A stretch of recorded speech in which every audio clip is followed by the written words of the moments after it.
Hello everybody, welcome to the Faculty Guide channel. Today I'm going to show you how to use a Microsoft Whiteboard software. Before going into the video, please subscribe our channel for getting this kind of video and share this video to your friends.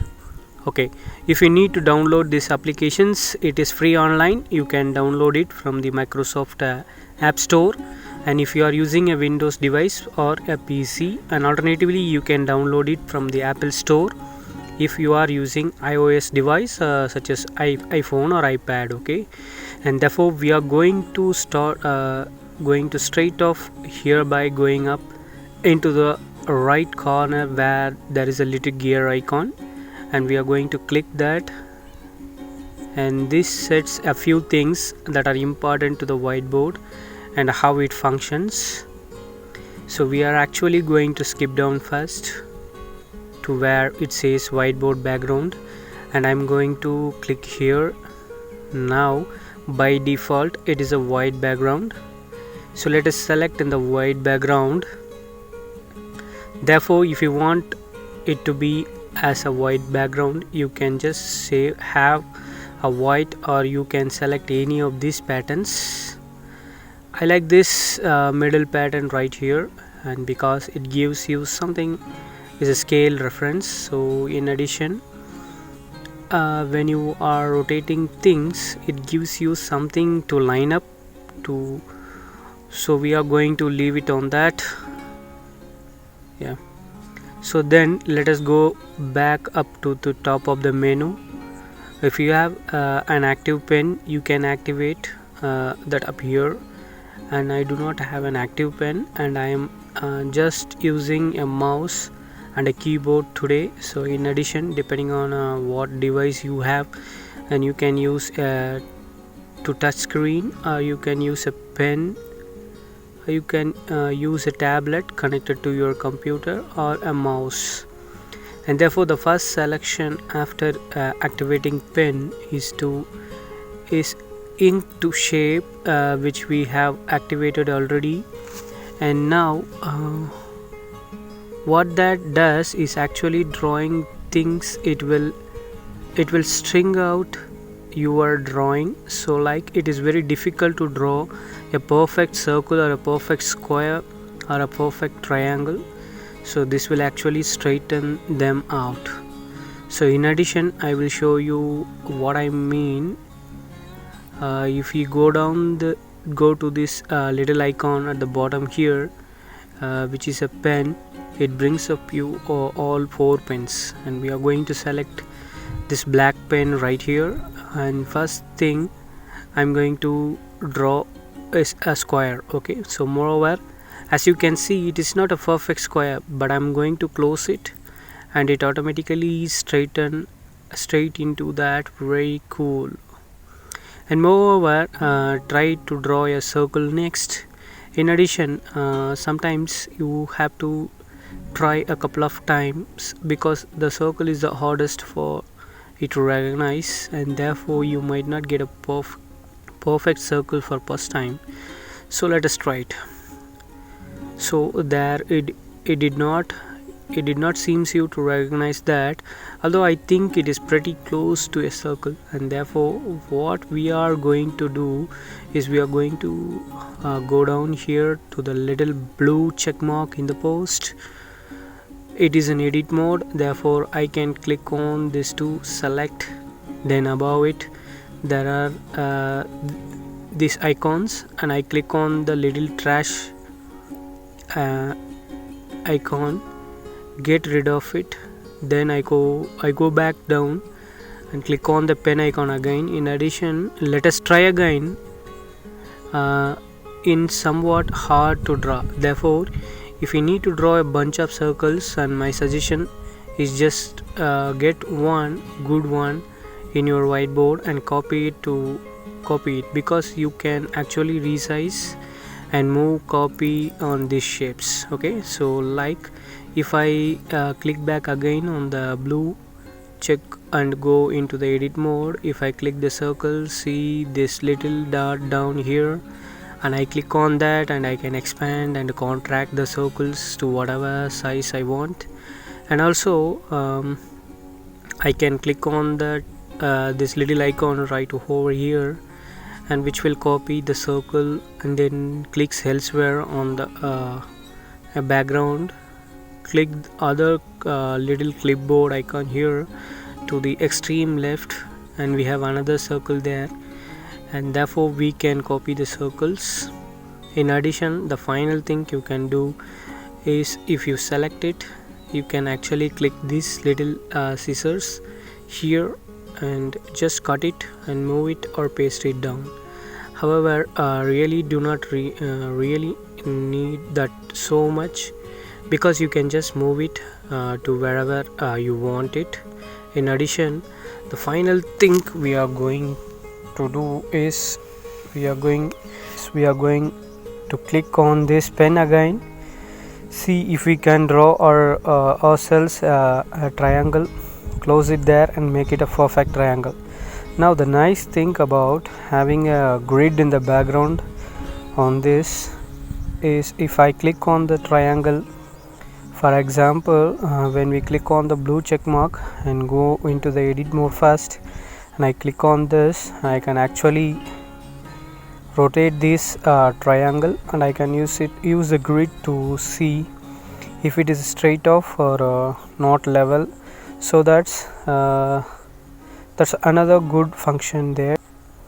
In addition, when we are in edit mode and we can click on the background anywhere and move over, so we can do the next thing and we want to do. Okay, so let us go back and up to this little gear, and we have selected up here a ink to table.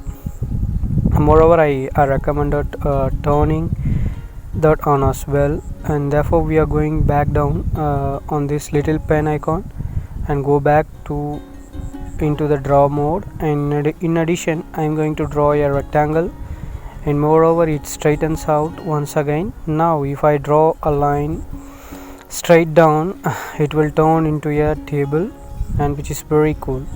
Therefore, what I can do with this plus and minus icons and around the upper left corner, if I hit, and I can add another column. If I hit the top one, if hit side one, and I can add another row. So once again, if I click the blue check mark, and I can move this into the center. Okay, now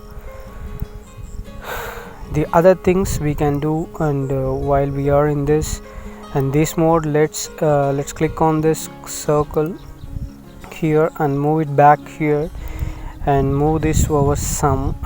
Now if we click on the circle and we are going to resize it, and we can actually drop that into the right into the cell, and just click on the background and it becomes part of the cell. The next thing we can do is go back into the draw mode, and if we right click anywhere in the background and there is a letter here, and we select the letter and we can type something like this. This is a text as an example. If we go back to the blue check mark and go into the edit mode, and we can we can drag this into the drag this thing and pull it into the cell and click on the background, and it becomes part of the cell.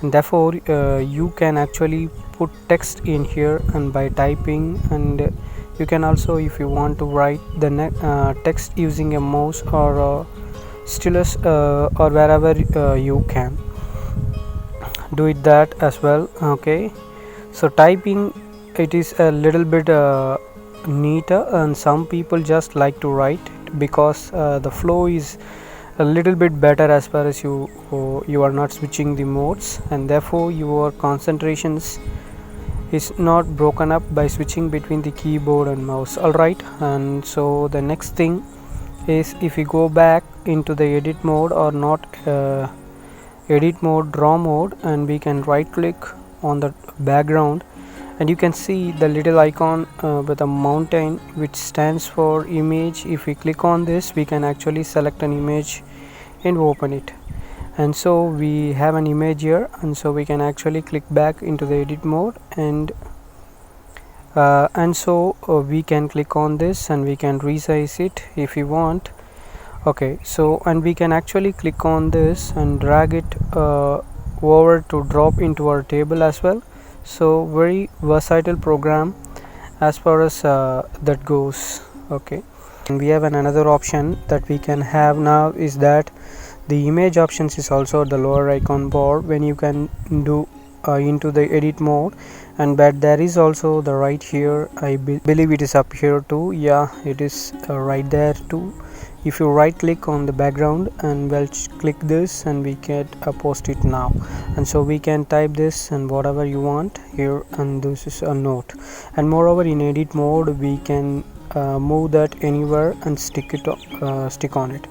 And you see this, if you would have to post edit note, and you can write out along a line that you can also, if you click on it, if you see a little menu bar up here. Moreover, if we click on the palette, and we can actually change the color of the note, and if you want to wear whatever we want to be, so you can have the different color noted as well. And therefore let us go back to draw mode, and you can see right here, let's say if we take the pen and we draw a little something, and we can get rid of, and there is an eraser icon here, so you can go back and you can erase that. And there is also a little lasso icon here, and if you use it, and you can use that to select something, like for instance, and we want to select the notes. Okay, so we would go up here and we could delete the note that we would copy the note, and we don't want to do that, and we are going to leave that here. And that's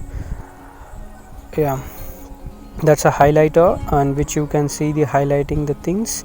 And so that's a basic selection of all the steps, and you have here. And if you go back to the gear one more times, and you can see here, and we can export this an image, and if you want to, and we can hit this clear the canvas right here, and if you want to just get rid of everything, and that's on the whiteboard. And so those are the major functions of that menu. And so that pretty much of it, and tells all you can do in a Microsoft Whiteboard. Well, I guess it is not all you can do, and because you can actually save it up to the cloud, and we are logged in already, so this is saved to a cloud, so we can access it from any other devices, and we can share it with the peoples, and we can also collaborate online using the Teams at the same time using these applications. So that's a very versatile applications, and just great applications to have. One of the things that you can do, could set up the tables and some images and some things on a whiteboard and sharing to online through Skypes or through Teams.